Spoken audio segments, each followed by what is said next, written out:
The fact is, we had 4 dead Americans. Was it because of a protest, or was it because of guys out for a walk one night who decided they'd go kill some Americans? What difference at this point does it make? The committee's labors to uncover what happened prior, during, and after the attack matter. It matters to me personally, and it matters to my colleagues. Scenes from 2 emotional hearings on Benghazi, including one this week. Let's introduce our roundtable. George Will, Washington Post columnist Ruth Marcus, General James Cartwright, former vice chairman of the Joint Chiefs of Staff, and ABC's chief White House correspondent, John Karl. John, you broke the story this week of the emails. What's the fallout? Well, clearly there's a credibility question that the White House has to deal with because this directly contradicts what they have said about this. But, Martha, you mentioned in the interview with Senator Reid that the White House has tried to have it both ways, both saying that they immediately called it an act of terror and saying they couldn't do that in these talking points because they couldn't prejudice the investigation.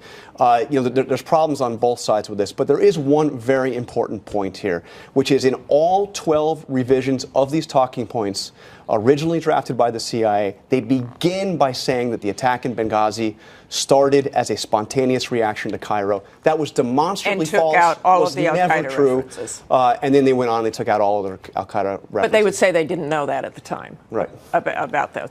How about CIA Director David Petraeus?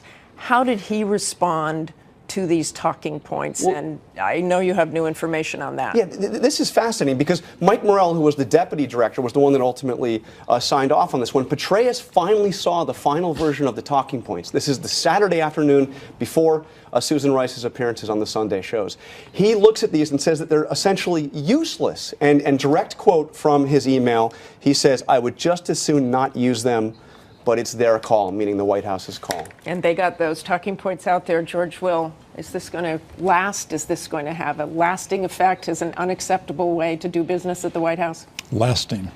A week ago, Mr. Carney, whose usefulness to this administration is diminishing rapidly, a week ago he said Benghazi was a long time ago, as though it was the Punic Wars.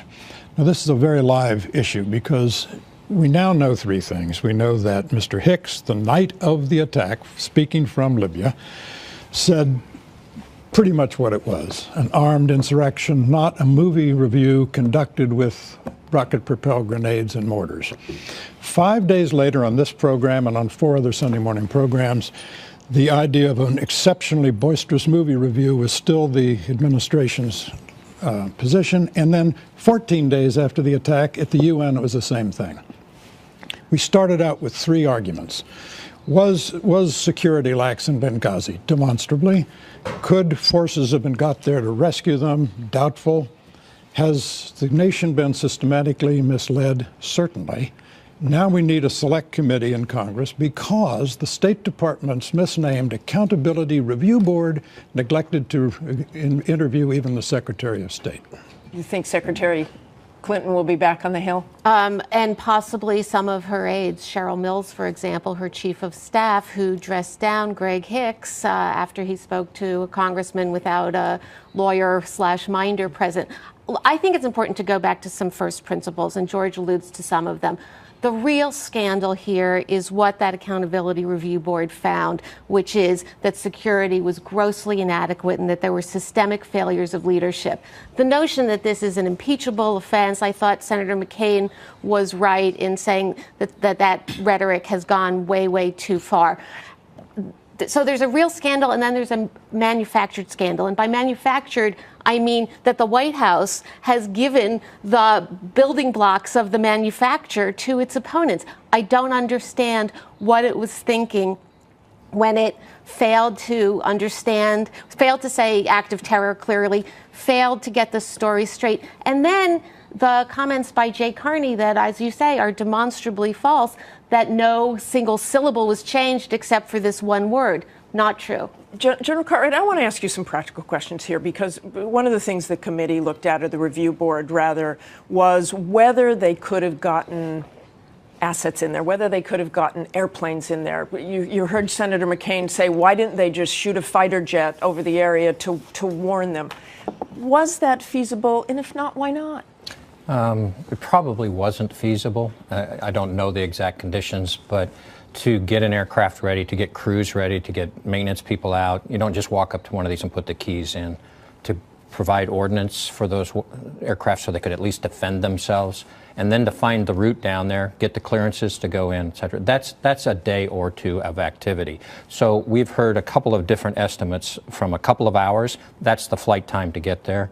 And then we've heard 9 to 20 hours to have the aircraft actually make it. That's talking about getting them ready and getting people actually in a position. But is there something to be said that they didn't have anything ready in an area like Libya, in an area that was still hot? And I think that's where the review committee, Mike Mullen and Tom Pickering, took a look at, were the measures that were available at the embassy itself sufficient?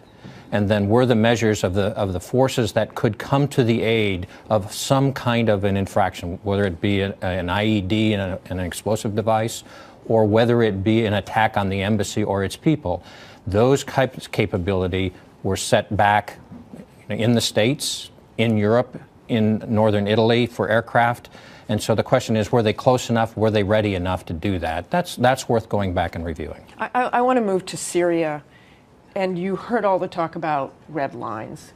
Ruth, should the president have made a red line with Syria? I mean, is his credibility seriously hurt here if he does nothing? If he does nothing. I do think we should watch that space. It's not yet clear that nothing will be done.